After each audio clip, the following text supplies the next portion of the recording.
நான் நல்லா தூங்கிட்டு இருக்கும்போது இந்த மாதிரி ஃபோன் வரும். ஏய் நான் ஆம்பளை ஆகிட்டேன்டி ஃபோன் கால். அந்த ஃபோன் கால்க்கு ஸ்டாண்டர்டாக நான் வச்சிருக்கிற பேர் ஏய் நான் ஆம்பளை ஆகிட்டேன்டி phone call. Singer Suchitra and அவங்களோட எக்ஸ் ஹஸ்பண்டான கார்த்திக் குமார் இவங்க 2 பேர்த்துக்கும் மத்தியில் போயிட்டு இருக்க பிரச்சனை பலருக்குமே தெரியும். இந்த நிலையில் சுஜித்ரா தன்னை பற்றி அவதூறாக இன்டர்வியூ கொடுத்துட்ருக்காங்க அப்படின்னும் தனக்கு நஷ்டீட 1 கோடி ரூபாய்க்கு மேலே பணம் கொடுக்கணும் அப்படின்னு சொல்லி கோர்ட்டில் மான நஷ்டீடு வழக்க தொடர்ந்து இருக்காரு. மேலும் கோர்ட் சைட்லேருந்து சுஜித்ரா கிட்ட இனிமேல் எந்த ஒரு சேனல்லையும் கார்த்திக் குமாரை பற்றியோ இல்லை அவரை சார்ந்தவங்களை பற்றியோ பேசக்கூடாது அப்படின்னு ஆர்டர் கொடுத்துருக்காங்க. இந்த நிலையில் சுஜித்ரா அவங்களோட ஓன் யூடியூப் சேனல்லே கார்த்திக் குமாரை பற்றியும் அவங்களுக்குள்ளார போயிட்டு இருக்க சில பிரச்சனைகளை பற்றியும் ஓப்பன் அப்பாக பேசியிருக்காங்க. கார்த்திக் குமார் என் மேலே மான நஷ்டீடு வழக்கு போட்டு 1 கோடி ரூபாய்க்கு மேலே பணம் கேட்டிருக்காரு.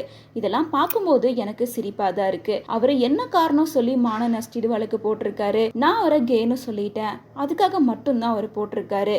LGBT கம்யூனிட்டிக்கு அவர் நான் சப்போர்ட் பண்ணுறேன் அப்படின்னு கொடியெல்லாம் காமிச்சிட்டு கடைசீட்டில் என்னை நீங்கள் கேன்னு சொல்லிட்டீங்க அப்படின்னு சொல்லி என் மேலே கேஸ் போட்டிருக்காரு. LGBT கம்யூனிட்டியை நீங்கள் ரொம்ப மதிக்கிறேன்னு சொல்கிறீங்க, சப்போர்ட்டும் பண்ணுறீங்க. அப்படி இருக்கப்ப உங்களை நான் கேன்னு சொன்னால் அது உங்களுக்கு அசிங்கமாக தெரியுதா? அது மட்டும் இல்லாமல் நான் கேன்னு மட்டும் சொல்லவே இல்லை, ட்ரக்ஸ் அடிக்ட்டு அப்படின்னு சொல்லி நிறைய விஷயத்த உங்கள் மேலே நான் கம்ப்ளைண்ட்டாக வச்சுருக்கேன்.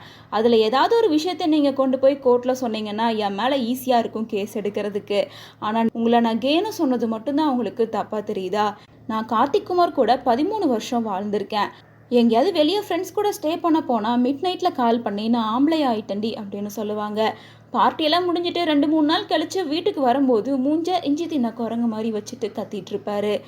இதெல்லாம் வச்சு பார்க்கும்போது எனக்கு நல்லாவே தெரியும். ஆனால் சில விஷயங்கள் சொல்கிறதுக்கே ரொம்ப அருவருப்பாக இருக்குது.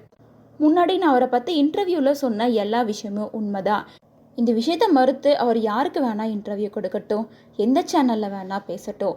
என்னை பொறுத்த வரைக்கும் அவர் கொடுத்த இந்த கேஸ் எல்லாம் ஒன்றுமே கிடையாது, சுத்தமாக வேஸ்ட்டுன்னு தான் நான் சொல்லுவேன் அப்படின்ற மாதிரி சொல்லியிருக்காங்க.